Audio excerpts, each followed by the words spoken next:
సర్పంచ్ ఎన్నికల్లో చిత్తుచిత్తుగా ఓడిపోయిన విజయోత్సవ యాత్ర పేరుతో కేటీఆర్ పర్యటనలు చేస్తున్నాడని ప్రభుత్వ విప్ బిర్లా ఐలయ్య ఎద్దేవా చేశారు. కేటీఆర్ది అసమర్థుడి జీవ యాత్రలాగా ఉందని ఆక్షేపించారు. గతంలో బీఆర్ఎస్ అధికార దుర్వినియోగం చేసిందని, కానీ తాము ప్రజాస్వామ్యబద్ధంగా ఎన్నికలు నిర్వహించామని అంటున్న బిర్లా ఐలయ్యతో మా bureau chief Shekhar face to face. రాష్ట్ర వ్యాప్తంగా గ్రామ పంచాయతీ ఎన్నికల ఫలితాలపైన బీఆర్ఎస్ పార్టీ నిన్న కేటీఆర్ వర్కింగ్ ప్రెసిడెంట్ సంచలన వ్యాఖ్యలు చేస్తున్న పరిస్థితి. కాంగ్రెస్ నేతలు బెదిరించి ఈ ఫలితాలను పొందారు అంటూ ఏదైతే వ్యాఖ్యలు చేశారో దానిపైన ప్రభుత్వ విప్ ఆలేరు ఎమ్మెల్యే బీర్లా ఐలయ్య ప్రస్తుతం మనతో ఉన్నారు. తన మాటల్లో తెలుసుకునే ప్రయత్నం చేద్దాం. బీఆర్ఎస్ నాయకులు నిన్న కేటీఆర్ మీ జిల్లాకు వచ్చి, మీ కాన్స్టిట్యున్సీకి వచ్చి అక్కడ భయభ్రాంతులకు గురి చేసి సర్పంచ్ ఎన్నికల్లో ఫలితాలను రాబట్టుకుంది కాంగ్రెస్ పార్టీ అంటూ ఆరోపణలు చేస్తున్నారు. కేసీఆర్కు నిన్న వచ్చినటువంటి ఫలితాలు మైండ్ బ్లాక్ అయ్యి పిచ్చెక్కి మాట్లాడుతుండు.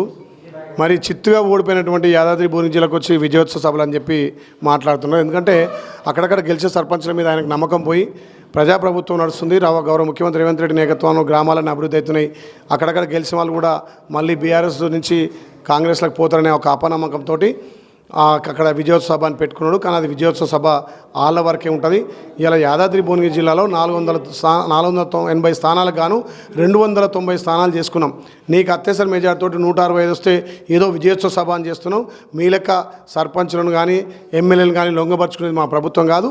మా ప్రభుత్వం చేస్తున్న అభివృద్ధి, మా ముఖ్యమంత్రి పనితీరు చూసి కొంతమంది వస్తే రావచ్చు తప్ప, కానీ మీ లెక్క దోపిడీ చేసి 10 ఏళ్ళు దోచుకున్నది గ్రామాలలో పంచి గెలవాలని చూసిరు. ఎక్కడ పోయినా డబ్బుతోటి ఓట్లు దండుకొని మీరు గెలవాలని చూసి తప్ప, మేము ఈ 2 ఏళ్ళు మా ముఖ్యమంత్రి చేసినటువంటి అభివృద్ధి, మేము చేసినటువంటి గ్రామాల సంక్షేమం చూసి ఓట్లడి కాబట్టే మాకు పెద్ద ఎత్తున ఇచ్చిరు. ఇలా తెలంగాణ రాష్ట్ర వ్యాప్తంగా 12,702 సీట్లుంటే కాంగ్రెస్ పార్టీకి 8,322 సీట్లు వచ్చినాయి. అంటే మీరు బీజేపీ బీఆర్ఎస్ అయినా 4,000 సీట్లు మీరు గెలవారు తప్ప, ఎక్కడ కూడా మీకు మీ పార్టీ మీద కానీ మీ మీద నమ్మకం లేక ఇలా ప్రజాప్రభుత్వం గౌరవ ముఖ్యమంత్రిని ఇలా పనితీరుని చూసి ఇంత పెద్ద మెజార్టీ ఇచ్చారు. కేటీఆర్ కొంత అహంకారపూరితంగా మాట్లాడుతున్నాడు. మొన్న సిద్దిపేట ఏ రకంగా సర్పంచ్ గెలిచారు, మరి సిరిసిల్ల ఏ రకంగా గెలిచారు, మరి పార్టీ పదవి కూడా పార్టీలో ఉన్న హోదాను కూడా అక్కడ బావకి ఎట్లిస్తారు అని చెప్పి, ఏదో నేను తిరుగుతున్నా విజయోత్సవ సభలు జరుగుతున్నా అని చెప్పి పార్టీలో ఆయన పదవి కాపాడడానికి ఒక రకంగా కవిత అయ్యేబట్టికే ఆ పడవకు బొక్క పెట్టింది. ఆ నడి సముద్రంలో ఆ పడవ ఎట్లా మునిగిపోతుంది తెలుసు.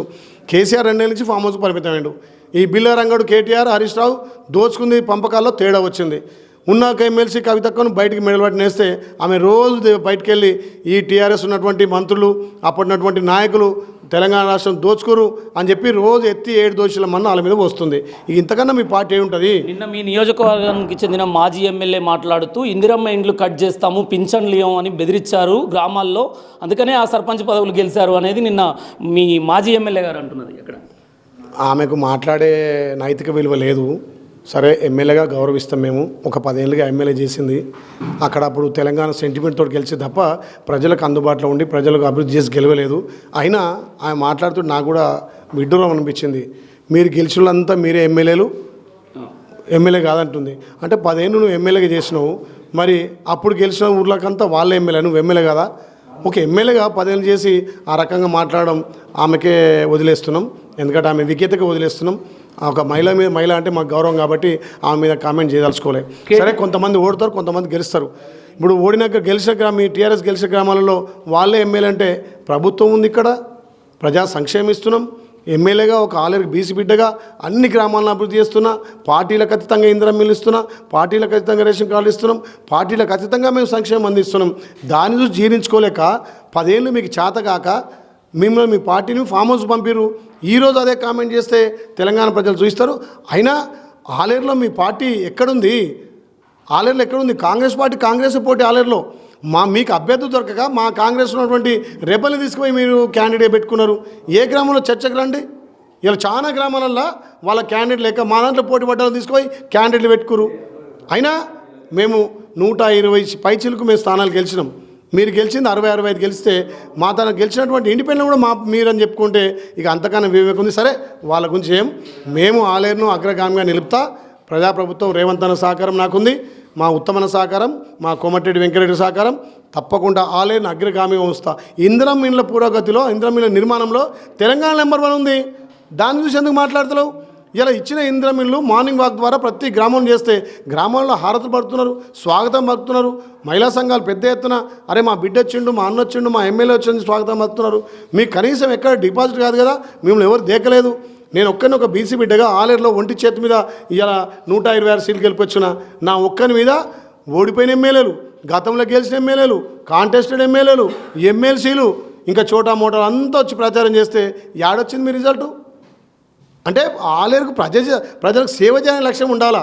ఎలక్షన్లు వచ్చినప్పుడే మేమున్నామంటే ఎవరు ప్రజలు అదిగారు. అందుకే వాళ్ళు నిజంగా చిత్తుగా ఓడిపోయిన యాదాద్రి భూమిలో పెట్టడం మరి వాళ్ళకే తెలవాలి, ఇక వాళ్ళ మీద కామెంట్ కాదు.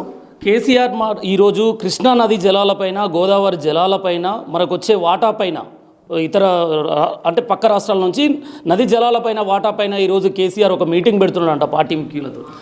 అంటే మా గౌరవ ముఖ్యమంత్రి సవాల్ విసిరిండు, అందుకే పొక్కల వండుకునే ఎలకలు కూడా బయటకు వస్తున్నాయి.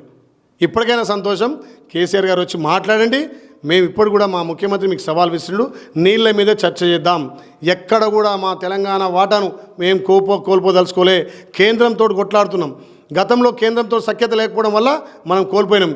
ఇవాళ కేంద్రంలో వేరే పార్టీ ఉన్న రాష్ట్రానికి రావాల్సిన వాటా కోసం మా ముఖ్యమంత్రి రేవంత్ అన్న కేంద్రాన్ని ఒప్పించి ఇక్కడ తెస్తున్నాడు.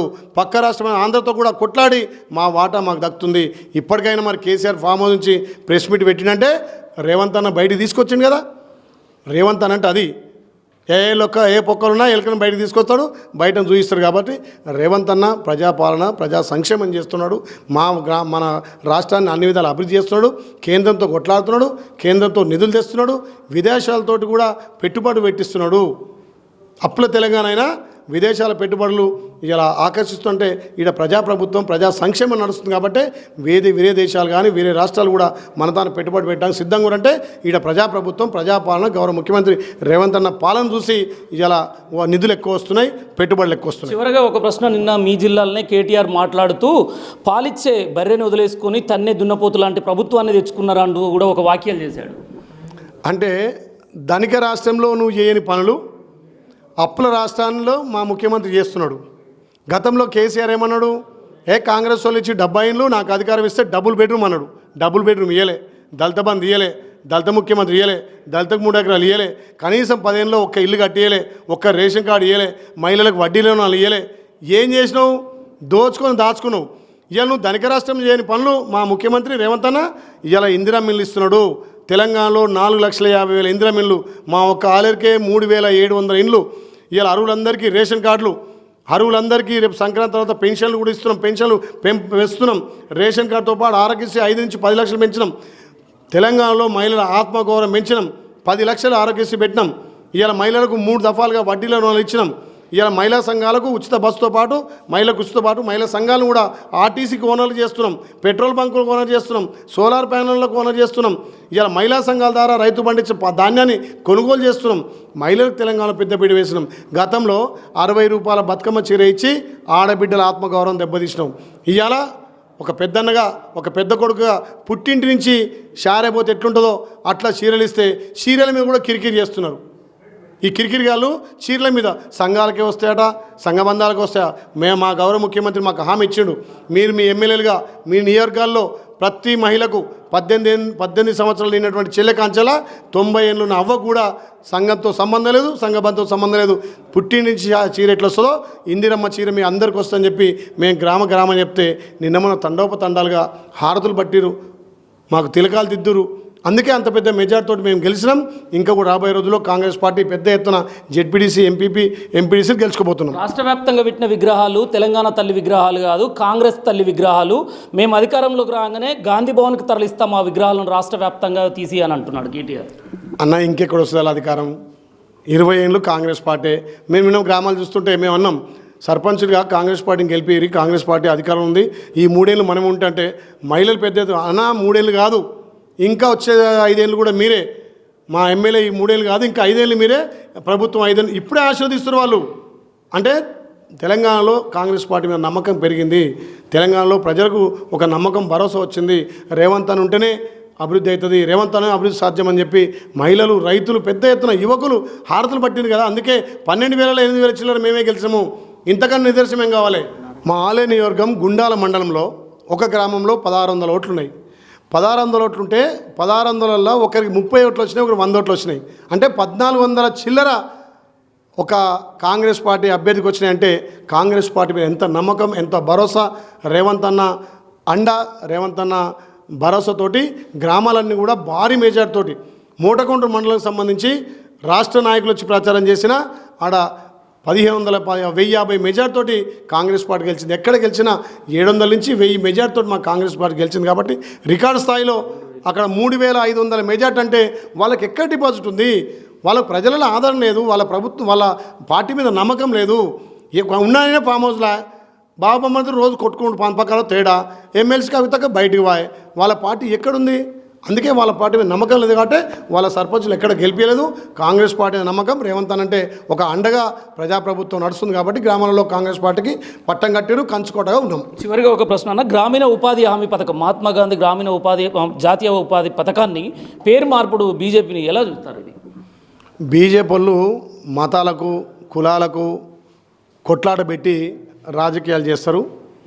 వాళ్ళు ఎన్ఆర్జీఎస్ మహాత్మా గాంధీ జాతీయ ఉపాధి హామీ పథకం మన్మోహన్ సింగ్ గారు, దివంగత మన్మోహన్ సింగ్ గారు, సోనియా గాంధీ గారు ఎక్కడ వలసలు పోవద్దు, ఏ గ్రామాలలో ఆ గ్రామాలలో వర్క్ జరగాలి అని చెప్పి కేంద్రం నుంచి పెద్ద ఎత్తున నిధులిచ్చి ఇలా రాష్ట్రాలను గ్రామాలను ఆదుకున్న చరిత్ర అప్పటి సోనియా గాంధీ గారి నేతృత్వంలో మన్మోహన్ సింగ్ గారి ప్రభుత్వం చేసింది.